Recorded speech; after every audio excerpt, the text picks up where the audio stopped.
오늘의 말씀의 제목은 구원자 요셉입니다. 구원자 요셉. 근데 여러분 지난 한 주 형통하셨습니까? 형통하셨습니까?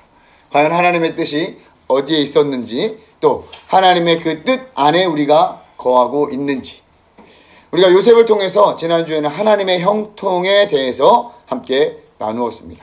그리고 오늘은 그 후반부에 대한 이야기를 좀 함께 여러분들과 나누고자 합니다. 요셉이 30세에 총리가 되었습니다. 그리고 총리 9년, 10년 차 됐을 때예요. 왜냐하면 7년의 풍년이 들은 후 흉년이 이제 들었습니다. 그때 요셉은 형들과 만나게 됩니다. 창세기 42장의 내용인데요. 창세기 41장에 요셉은 바로 왕의 꿈을 해몽해 주었습니다. 그 바로 왕의 꿈은 7년 동안 풍년이 있을 것이고 7년 동안 흉년이 있을 것이다 라는 그런 하나님의 계획에 관련된 꿈이었습니다. 요셉은 그 꿈을 해몽해 주었고 총리가 되었습니다. 그 꿈의 해몽과 같이 7년의 풍년 후에 흉년이 들기 시작했습니다. 온 땅에 각국의 기근이 들었지만 애굽에는 먹을 것이 있었습니다. 창세기 41장 54절에 요셉의 말과 같이 7해 흉년이 들기 시작하며 각국에는 기근이 있었으나 애굽 온 땅에는 먹을 것이 있었더니, 각국에 기근이 있었지만 애굽에는 먹을 것이 있었습니다. 자, 애굽이라는 나라가 이때는 정말 천국과 같았던 거예요. 다른 데는 다 농사를 져도 기근이 오지만 애굽에만 이제 먹을 것이 있었습니다. 그런데 그때 가나안에 살던 형들도 양식을 사기 위해서 애굽으로 오게 됩니다. 왜요? 죽지 않기 위해서, 살기 위해서. 창세기 42장에를 보면 야곱이 그 형들에게, 아들들에게 이렇게 이야기합니다. 너희는 어찌 서로 바라만 보고 있느냐? 내가 들으니까 저기 애굽에 곡식이 많다더라. 니들 좀 가서 좀 사와라. 그러면 우리가 살고 죽지 않겠다 라고 이야기를 하죠. 그래서 그 아들들이 어떻게 해요? 아버지 말을 들어서 애굽으로 오게 됩니다. 창세기 42장 8절을 보면 우리 한번 띄워줘 보세요. 같이 읽겠습니다. 시작. 요셉은 그의 형들을 알아보았으나 그들은 요셉을 알아보지 못하더라. 여기 사파 그림처럼 요셉은 총리로서 이렇게 딱 있었고, 가나안 땅에서 새롭게 곡식을 사러 온 사람들이 이렇게 요셉 앞에 서게 됩니다. 형들은 요셉을 못 알아봤어요. 그러나 요셉은 형들을 알아봤습니다.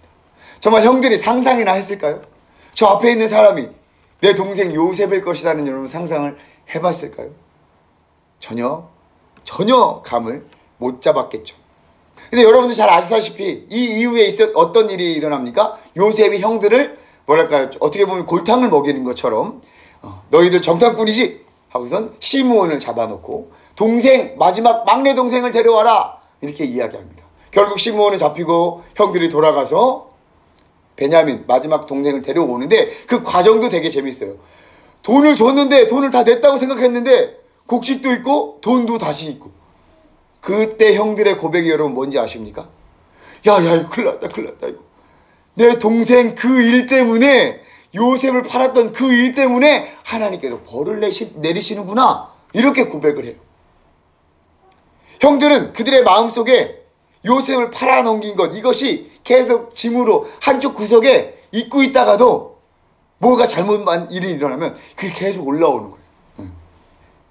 이 사건들을 통해서 하나님께서는 형들의 죄를 깨닫고 끄집어내기 위해서 이러한 행동을 했다고들 해석을 한다고 그러더라고요. 그런 상황 가운데 오히려 요셉은 어떻게 해요? 형들에게 은혜를 베풀어줘요. 아주 넓게 은혜를 베풀어줘요. 곡식도 주고요. 돈도 다시 자루에 넣어놨어요. 그 얘기는 뭐냐? 곡식은 공짜로 준 거. 공짜로, 그죠? 공짜로 준 거예요. 왜? 형들이니까. 우리 가족이니까. 요셉은 그렇게 할 수 있는 위치에 있었어요. 그리고 갔다 온 베냐민을 데려온 형들에게 드디어 요셉이 정체를 밝힙니다. 창세기 45장의 이야기예요. 내가 형들이 팔은 요셉입니다. 다들 놀라죠. 아니 어떻게 이렇게 그리고 요셉은 그 형들에게 뭐라고 얘기합니까? 아버지 살아계시다면서요. 다 데리고 오세요. 다 데리고 와세요. 제가 아버지와 형들과 형들의 자녀들 제가 다 모시겠습니다. 제가 다 키우겠습니다. 수레를 줄 테니까 어르신들 또 노약자들은 수레를 타고 오고 다 이쪽으로 데리고 와서 우리 가까운 데 있어요.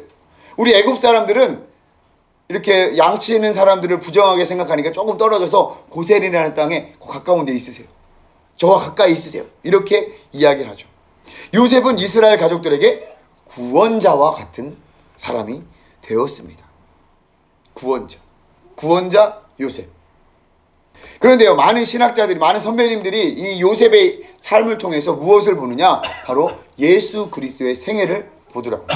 이 요셉의 삶 자체가 예수 그리스도를 예표하는 그런 그림자와 같은 것이다 라고 이야기를 해요. 수많은 예가 있습니다. 예수님이 팔려갔던 것처럼 요셉도 팔려갔어요. 그리고 요셉의 이름이 두 가지가 있다고 했어요. 첫 번째, 사람의 이름 요셉과 또 사브네아라는 비밀을 알려주는 그 애굽에서 받은 이름이 있었죠. 마찬가지로 예수님도 이름이 두 가지입니다. 인간의 아들 예수라는 이름과 구원자라는 그리스도의 이름. 그리고 양식을 요셉으로부터 받잖아요. 생명의 양식을 예수님으로부터 받는 것처럼 이 요셉의 양식을 베푸는 그런 것들을 예수님과 접목시키고 있었습니다. 그리고 거할 곳을 준비하러 보냈잖아요. 하나님께서 이스라엘 민족의 거할 곳을 준비하러 요셉을 보낸 것과 같아요. 예수님께서도 우리의 거할 것을 준비하러 하늘나라로 먼저 가셨죠. 이렇게 요셉의 삶을 통해서 예수 그리스도의 모습을 예표하는 것으로 우리는 볼 수가 있습니다. 이렇게 요셉의 이스라엘 가족을 구원하는 이 구원은 놀라운 은혜이며 하나님의 사역이었다는 것이죠. 우리 영혼의 구원도 마찬가지입니다. 우리 영혼의 구원의 사역도 놀라운 하나님의 은혜이며 하나님의 사역이었다는 것이죠. 자, 요셉이 형들에게 자기의 정체를 밝힐 때 이렇게 이야기합니다. 창세기 45장 말씀을 우리 같이 화면을 보면서 읽어보도록 하겠습니다. 창세기 45장 5절부터 8절까지 우리 같이 한번 읽어보도록 하겠습니다. 시작! 당신들이 나를 이곳에 팔았다고 해서 근심하지 마소서. 한탄하지 마소서. 하나님이 생명을 구원하시려고 나를 당신들보다 먼저 보내셨나이다. 이 땅에 2년 동안 흉년이 들었으나 아직 5년은 밭갈이도 못하고 추수도 못할지라. 하나님이 큰 구원으로 당신들의 생명을 보존하고 당신들의 후손을 세상에 두시려고 나를 당신들보다 먼저 보내셨나니 그런즉 나를 이리로 보낸 이는 당신들이 아니요 하나님이시라. 하나님이 나를 바로에게 아버지로 삼으시고 그 온 집의 주로 삼으시며 애굽 온 땅의 통치자로 삼으셨나이다. 아멘. 여러분이 방금 읽은 말씀에서 누가 했다고 그래요? 계속 하나님이. 형님들 그렇게 두려워하지 마시고 한탄하지 마시고 놀라지 마세요. 형님들이 나를 팔아서 내가 이곳에 온 게 아니라 하나님이 나를 보내셨습니다. 하나님이 나를 이곳으로 이끄셨고 하나님이 나를 이렇게 애굽의 아버지처럼 만들어 주셨습니다. 하나님이 애굽의 통치자로 삼으셨습니다.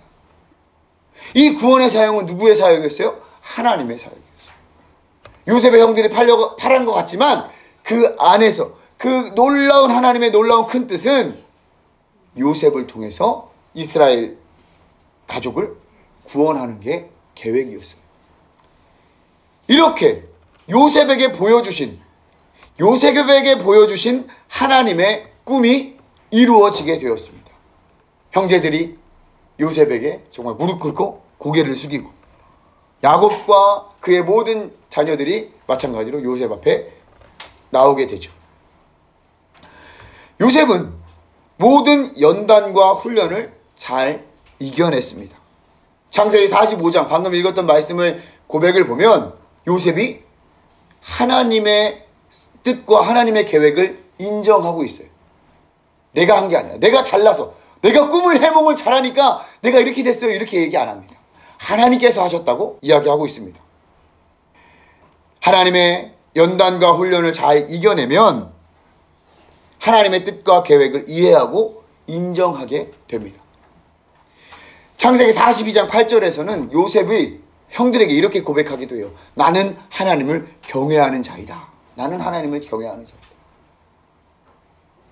연단과 훈련. 제가 왜 이 얘기를 하느냐? 이 연단과 훈련, 요셉이 받았던 이 연단과 훈련은 결코 여러분 쉬운 일이 아니에요. 언제까지 이 연단과 훈련이 이루어지느냐? 말씀이 이루어질 때까지. 말씀이 이루어질 때까지. 여러분 생각해 보십시오. 여러분들이 혹시라도 국가대표 운동선수라고 생각을 해봐요. 태릉 선수촌에 들어갔습니다. 태릉 선수촌에 지금 태릉 선수촌이 아니죠. 바뀌었어요. 예천인가로 바뀌었습니다. 자, 진천 맞아요. 진천. 맞아요. 맞습니다. 진천 훈련소에 들어갔다고 생각해 보십시오. 여러분. 국가대표라는 그런 명예와 자부심은 있지만 그 연단과 훈련이 즐거울까요, 여러분? 아침 새벽부터 일어나서 야, 즐겁게 우리 운동하자 하고서 가자 하고서 산 뛰고 산 내려오자마자 밥 먹고 가서 줄 잡고 막 이렇게 올라가고 너무 즐거워. 다음은 뭐 할까? 이렇게 할까요, 여러분? 물론 이제 국가대표였으니까 즐겁기도 하겠지만 그 연단과 훈련이 여러분 어때요? 힘들어요. 힘들어요. 진짜 땀이 뻘뻘 나고 진짜 죽기 직전까지 시키기도 하고. 여러분 시편에 이런 고백이 있었습니다. 시편 105편 17편과 22절 한번 앞을 보면서 또 찾아보시면 읽어보겠습니다. 시작. 그가 한 사람을 앞서 보내셨으며 요셉이 종으로 팔렸도다. 그의 발은 착고를 차고 그의 몸은 쇠사슬에 매였으니 곧 여호와의 말씀이 응할 때까지라. 그 말씀이 그를 단련하였도다. 여기까지 한번 보세요. 누구를 보냈다고요? 요셉이 하나님께서 보내셨어요. 하나님께서 요셉을 보내셨어요. 요셉이 발에 착고를 차고 그 몸에 쇠사슬을 메었다고 그래요. 이 몸이라는, 여기서 몸이라고 나왔는데 히브리서 원어를 보니까 저 몸이라는 단어가 영혼을 뜻하더라고요. 마음. 그러니까 이 마음에 쇠사슬이 메었다는 거예요. 요셉이 마음에 쇠사슬이 메일 정도면 얼마나 고통스럽고 아팠다는 거예요. 발에 착고를 차고 자유함 없이. 그렇잖아요. 요셉의 삶이 그랬잖아요. 약 10년 이상 10여 년 동안 보디발의 집에서 노예로 있었고 또 누명을 쓰고 감옥에서도 몇 년간 거기서 수고를 했잖아요. 그 당시 여러분 감옥은 지금처럼 이렇게 건물로 지어진 감옥이 아니라 땅굴 파서 또 굴 속에 이렇게 많이 해놨다고 해요. 그러니까 어둡고 나올 수도 없고 그러한 곳에서 요셉은 훈련을 받았다는 거예요. 곧 여호와의 말씀이 응할 때까지라. 여호와의 말씀이 응할 때까지라. 그의 말씀이 요셉을 단련하였다라고 시편 기자는 고백하고 있습니다. 제가 요셉에 관한 책을 몇 권 읽으면서 박영선 목사님이 그런 이야기를 하시더라고요. 재미있는 이야기를 하시는데 여러분들이 고집이 셀까요? 하나님이 고집이 셀까요? 고집으로 따지면요, 여러분 하나님 절대 못 이깁니다. 하나님 절대 못 이겨요. 여러분 아무리 뭐 최 씨가 고집이 세다 해도 하나님이 더 세요. 하나님의 말씀이 응할 때까지 하나님의 사람들을 훈련시키고 연단시키시고 끄집어 내리시고 때로는 올리시기도 하고 때로는 침묵하시기도 하고 하나님은 그렇게 연단시켜요. 언제까지? 하나님 말씀이 응할 때까지. 요셉이 바로 그랬다는 거예요. 요셉이. 그러니까 그 연단과 훈련을 잘 이겨내니까 요셉이 하나님을 인정할 수밖에 없는 거예요. 나는 하나님을 경외한다. 하나님께서 나를 이곳으로 보내셨다. 그러니 요셉은 온 이스라엘 가족에게 선대합니다. 애굽으로 이스라엘 온 가족이 들어오게 돼요. 수레를 보내고 형들 온 가족들 다 데리고 오세요. 제가 다 먹이고 살리겠습니다. 창세기 46장에는 이렇게 기록되어 있어요. 요셉이 형들에게 이야기할 때 창세기 46장 27절에 보니까 애굽에서 요셉이 낳은 아들은 2명이니 야곱의 집사람으로 애굽에 이른 자가 모두 70명이었더라. 70명이 애굽으로 들어갔어요. 70명이. 그 70명이 애굽에 들어간 때가 바로 요셉의 때예요. 그런데 나중에 나올 때는 남자 장정만 60만 명이 되는 거예요. 이 70만 명이 하나님께서 그 애굽이라는 땅에서 계속 하나님께서 키워나가시고 하나님께서 확장시키신 겁니다. 하나님의 큰 그림이죠. 이스라엘 민족을 가장 안전한, 그 당시 가장 안전한, 다른 나라에는 먹을 것이 없지만 애굽에는 있는 그 곳에, 가장 좋은 곳에 하나님께서 이스라엘 민족들을 집어넣으셨어요. 그리고 그곳에서 잘 아주 양육을 하셨습니다. 야곱의 장래 후에도, 야곱이 죽었어요. 애굽에서 죽었어요. 그런데 야곱의 유언에 따라서 그는 가나안 땅 막벨라 굴에 장사가 되는데, 장래 후에도 오히려 형들을 요셉이 위로해요. 오늘 본문 말씀이죠. 형들은 은혜를 온전히 누리지 못하고 있었어요. 요셉이 다 구원해줘서 그들을 정말 애굽 땅에 불러 모아서 잘 양육하고 있는데 그 은혜를 잘 온전히 못 누렸어요. 왜 그랬을까요? 왜? 아직도 그 죄가 마음속에 있는 거예요. 그래서 오늘 본문을 여러분 다시 보면 재밌습니다. 요셉의 형들이 아버지가 죽었음을 보고 요셉에게, 야, 요셉이 우리를 혹시 미워하지 않을까? 야, 요셉에게 말을 얘기하자. 그러면서 16절과 17절로 본문을 보면 당신의 아버지가 돌아가시 전에 명령하여 이르시기를 이렇게 시작을 해요. 그러면서, 야, 요셉, 너희 아버지가 돌아가시기 전에 우리한테 이렇게 얘기했어. 형들을 미워하지 말라. 그리고 잘 되살펴라. 아무리 여러 번 읽어봐도 이 말씀이 꼭 거짓말 같게 느껴지는 거는 여러분 어떻게 느껴요? 저는 계속 거짓말처럼만 느껴져요. 그러니까 성경에 쓰여있지는 않았지만 그 말을 했을 수도 있겠죠. 그런데 아무리 여러 번 읽어봐도 과연 그랬을까? 자, 어쨌든 오히려 형들을 이렇게 불안해하고 이렇게 온전히 누리지 못하는 이 형들을 오히려 요셉이 위로를 한단 말이에요. 요셉은 끝까지 하나님의 형통 가운데 거하고 있는 거예요. 하나님의 뜻 가운데 계속 거하면서 형들의 구원자로, 형들의 보호자로 지내고 있었다는 거예요. 요셉의 말년은 어떻습니까? 50장 마지막에 요셉은 110세에 죽었다고 나와요. 요셉의 아들, 에브라임과 므낫세의 아들까지 보고 죽었다고 그래요. 그러니까 굉장히 하나님의 은혜 가운데 잘 지냈던 것 같아요. 연단이 끝난 후에 하나님께서 주신 은혜와 평강 가운데, 형통 가운데 요셉이 죽게 됩니다. 요셉이 예언을 해요. 유언을 해요. 유언. 24절에 보면, 창세기 50장 24절에 보면 요셉이 그의 형제들에게 이르되 나는 죽을 것이나 하나님이 당신들을 돌보시고 당신들을 이 땅에서 인도하여 내사 아브라함과 이삭과 야곱에게 맹세하신 땅에 이르게 하시리라. 하나님과 깊은 은혜 속에서 요셉은 하나님께서 곧 이 백성들을 구원하실 것을 알고 있었습니다. 그리고 나서 25절에 당신들을 돌보시리니, 하나님이 반드시 당신들을 돌보시리니 당신들은 여기서 내 해골을 메고 올라가겠다. 내 해골을 여기 애굽에 묻지 마시고 애굽 땅이 아닌 하나님께서 허락하신 가나안 땅에 묻어달라고 유언하고 죽게 돼요. 그런데 여러분 어떻게 됩니까? 금방이라도 나갈 것 같던 이 이스라엘 민족들이 이 애굽의 땅에서 어떻게 돼요? 400여 년 동안 객이 되어서 하나님의 연단과 훈련을 받게 됩니다.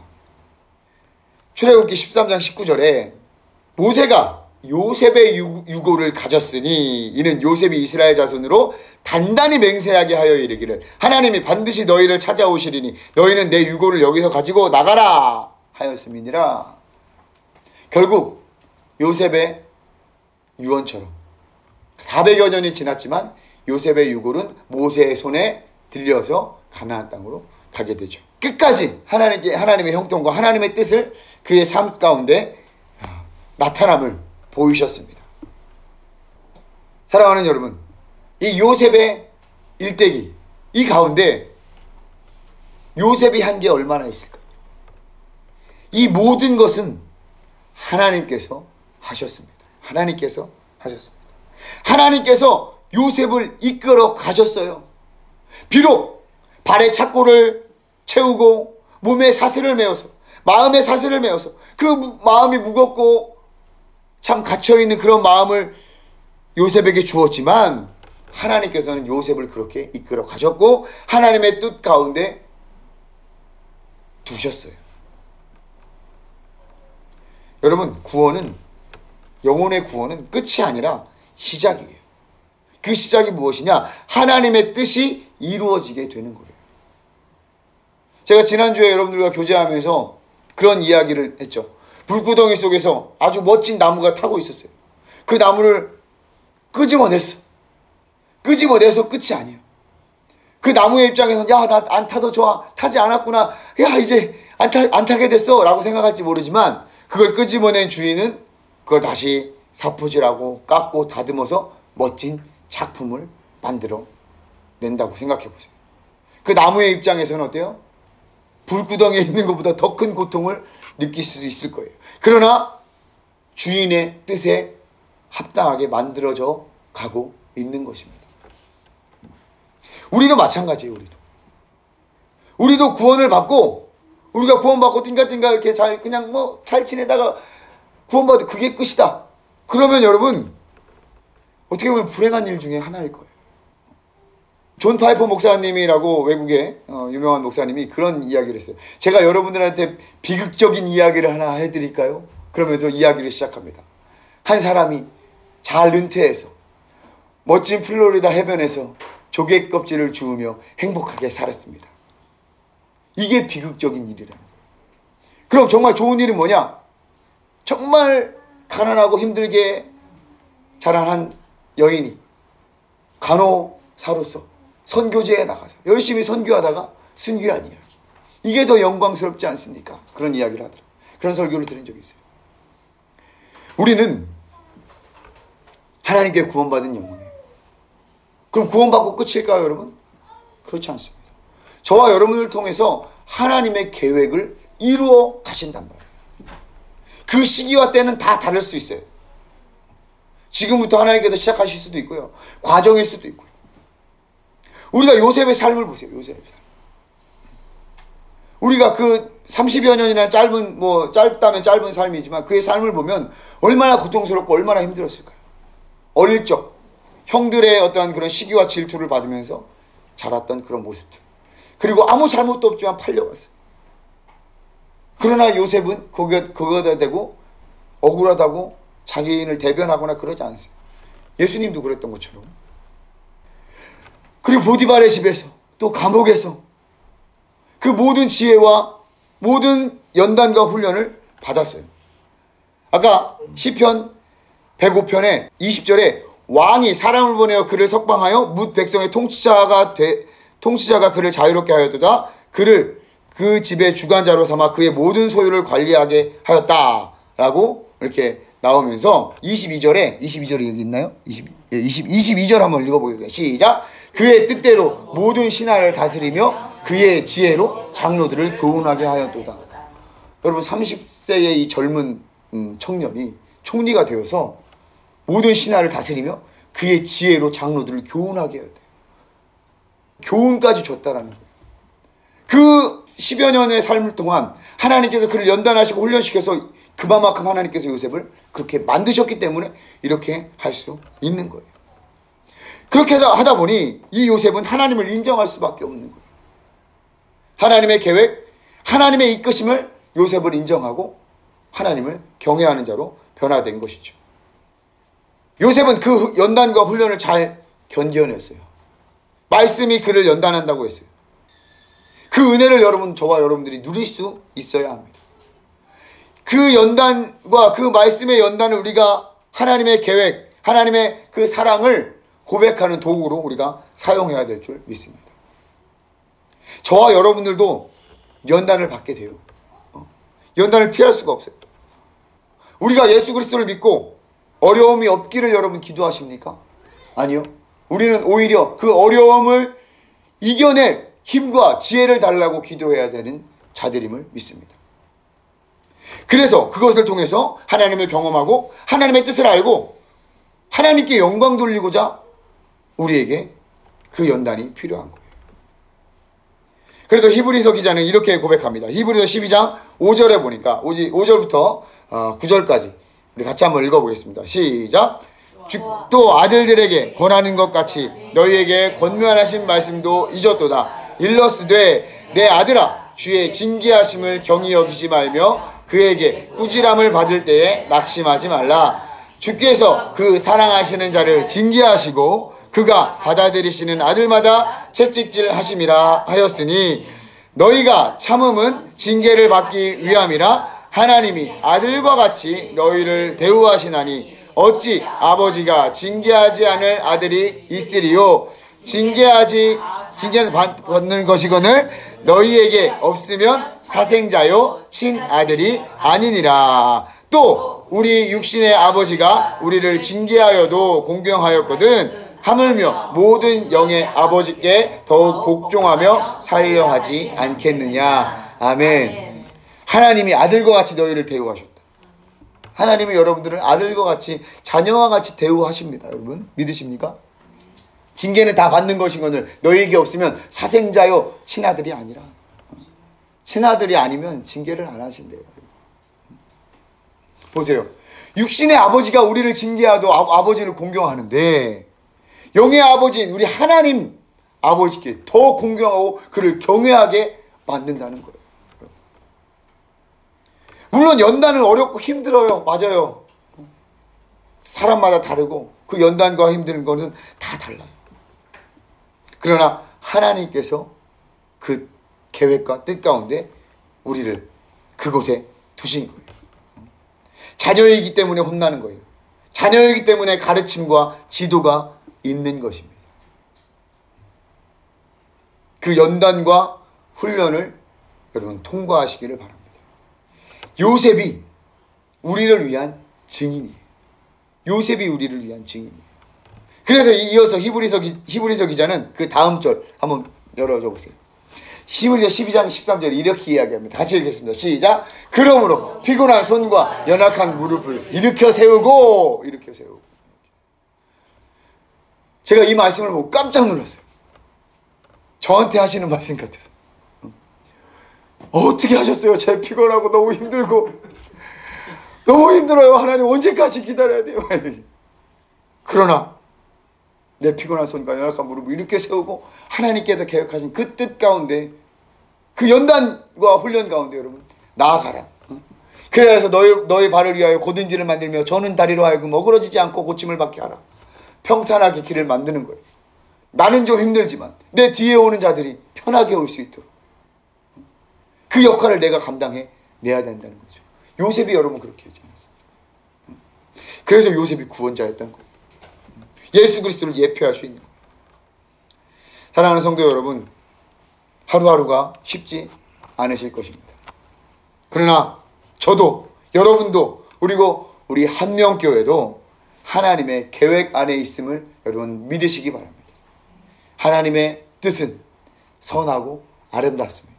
우리가 다 헤아리지 못하지만 우리는 하나님의 뜻 안에 형통한 자임을 믿으시고 하루하루 승리하며 나아가시는 저와 여러분들이 되길 주님의 이름으로 축복합니다. 아멘.